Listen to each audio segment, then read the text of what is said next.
My aunt was a con artist, and she learned from the best, her father. Grandpa never made it big, but he lived for the game. Staying under the radar was probably what made sure he never did get caught. Not once. He was so proud of that. Mom didn't take up the family business. She got religion instead and married a tax accountant. It's so ironic that it sounds like a joke, but it's true. Dad was the best for helping out with math homework. Mom's more colorful relations were kept at a figurative arm's length throughout my childhood. At least they corrupt me into following a more interesting life path. Aunt Cassie was the only one who could wiggle her way into my life. She was a fully licensed psychologist, which made her a smidge more respectable. But Aunt Cassie used her ability to read a person in a whole different way.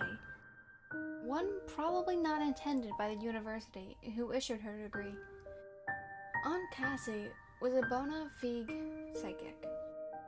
She had a shop and everything: crystals, herbs, candles.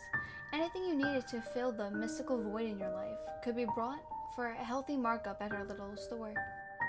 There was even a private room in the back that was used for readings and seances.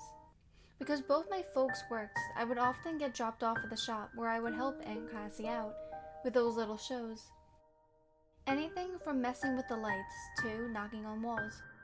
Playing with a thermostat was my idea, and it was an effective one. Customers came to get chills down their spine, didn't they? Cassie helped me become the skeptic I am today, showed me all the behind-scenes sight of hand stuff. We watched daytime talk shows with magicians and mediums, and Cassie would explain every step from a basic rundown of occult readings to how to spot an audience plant. After one particularly convincing episode, I asked the natural question: couldn't some of it be real? My aunt's reply was firm. The dead don't talk, kiddo. Anyone who claims otherwise is blowing smoke out their ass. It was her conviction, more than anything, that made me believe her. There was only one client I ever saw my aunt refuse. He was old, bald, and stooped. He took his hat off when he came inside and twisted it in his hands as he talked. Cassie tensed up immediately when she saw him. The man claimed to have worked in the prison systems, death row.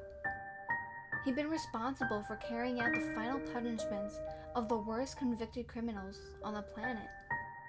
In his old age, this tormented him, ate at his soul.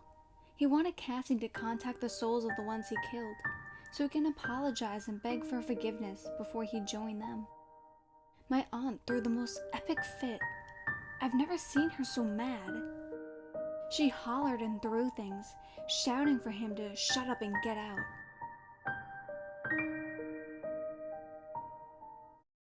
I hid under the counter with my hands over my ears until he left. Later, I thought her reaction was one of fear because of the man's job. An executioner had to be a con artist's worst fear. Eventually, I got found out. I wanted to put on a magic show for my folks, and stupidly, I thought I'd do a medium bit, where I pretended to talk to Grandpa for Mom. Huge mistake. Mom freaked the hell out and banned me from seeing her sister ever again. I left some textbooks at the shop though, so I got to run in and grab them while Mom ferned in the car outside. Aunt Cassie didn't even have to ask what was wrong. She could read my face after all. I gave her a hug and a teary, snot-filled goodbye. She did tell me one last secret though. Kiddo, there's a curse in the family that gets passed like a torch.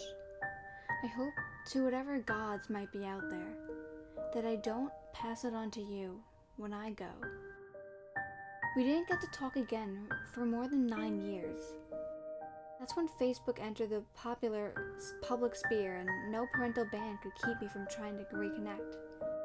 It was awkward. She had a tough go of life, diagnosed with a schizoid disorder that took her business from her. To pay bills, she went legitimate, and with her business went all the zest and playful passion for life. One day, I got home to a message waiting in my inbox that made my stomach drop to the floor. It said, "I love you, kiddo. Remember what I told you." I dialed her number, already crying. No answer. Didn't stop me from dialing again, and again, and again, and again, and again. I was too much of a mess to tell my mom. The police did that for me the next day. Car accident. Drunk driver. The funeral was a blur. Relatives I've never seen in the flesh packed the church. I sat between my parents in the front row and racked my brain trying to figure out what it was my aunt wanted me to remember. We followed the hearse to the cemetery in dead silence.